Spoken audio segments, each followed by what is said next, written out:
Poésie présente Dans le berceau du temps de Adrian Tchaïkovski, lu par Cédric Dumont.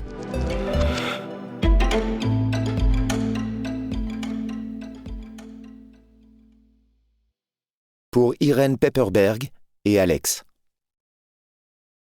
Ce qui précéda. L'ère de la terraformation. 1.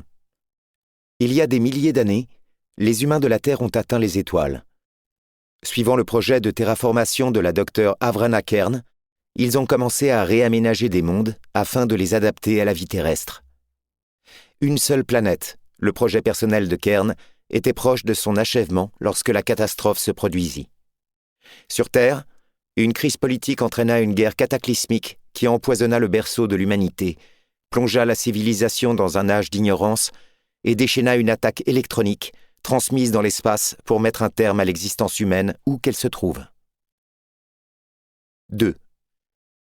Sur le monde de Kern, son installation avait déjà été victime d'un sabotage, et elle se préserva uniquement sous la forme d'une intelligence artificielle pour surveiller la planète qu'elle avait remodelée. Un nanovirus évolué avait été répandu sur ce monde, initialement pour améliorer le développement de primates qu'elle n'eut jamais l'occasion d'y installer. Au lieu de cela, il affecta différents invertébrés et tout particulièrement une espèce d'araignée. 3. Dans un autre système solaire, sur les planètes voisines baptisées Damas et Nod, une poignée de terraformeurs survécurent à l'attaque électronique. L'un d'eux, Disra Senkovi, employa le même nanovirus pour faire évoluer des poulpes, qui édifièrent une civilisation sur le monde océanique de Damas. Hermaland et d'autres choisirent plutôt la planète Nod, sur laquelle ils trouvèrent un écosystème inconnu et la première vie extraterrestre jamais rencontrée par l'humanité. 4. Sur Nod résidait une forme de vie microbienne, capable d'enregistrer toutes ses expériences passées dans ses propres cellules. Après avoir découvert et analysé la biologie terrestre, les organismes nodiens colonisèrent Lant et ses camarades en les dévorant, les reconstruisant et finalement en devenant leurs hôtes. L'incompréhension tourna à la tragédie et cette entité se répandit sur Damas et détruisit la civilisation des poulpes en cherchant à la découvrir.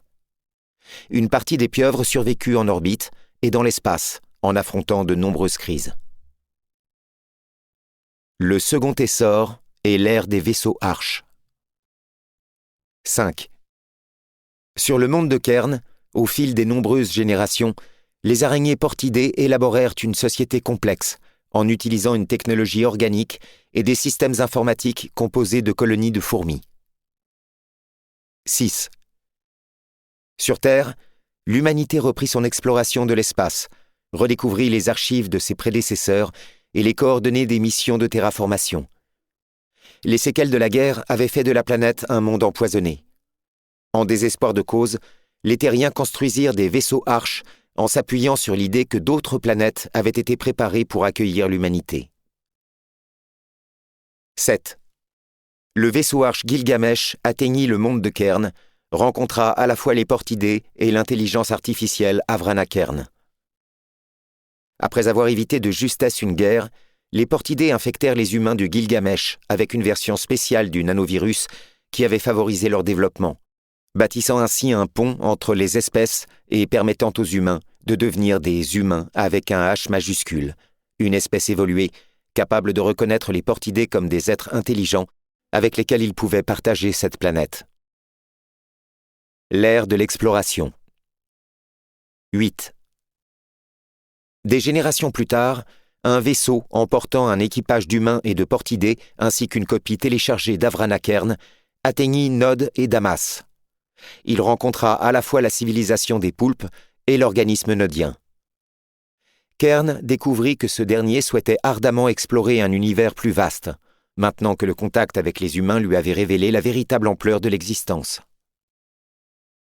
Kern put convaincre l'entité que la communication lui apporterait la stimulation dont elle avait besoin, alors que la consommation de ses hôtes ne produirait que des copies d'elle-même. Des accords de paix furent conclus entre les habitants du monde de Kern, de Damas et de Nod, afin de promouvoir une société interstellaire composée de plusieurs espèces. 9.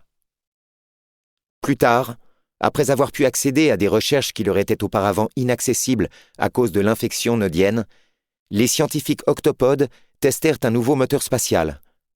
Celui-ci permettait à la nouvelle culture multiethnique de voyager plus vite que la lumière sans violer les lois de la relativité, et donc de se déplacer rapidement entre les étoiles. Leurs missions sont maintenant... Nous espérons que vous avez apprécié cet aperçu. Pour continuer à écouter ce livre audio sur Google Play Livres, utilisez le lien dans la description de la vidéo.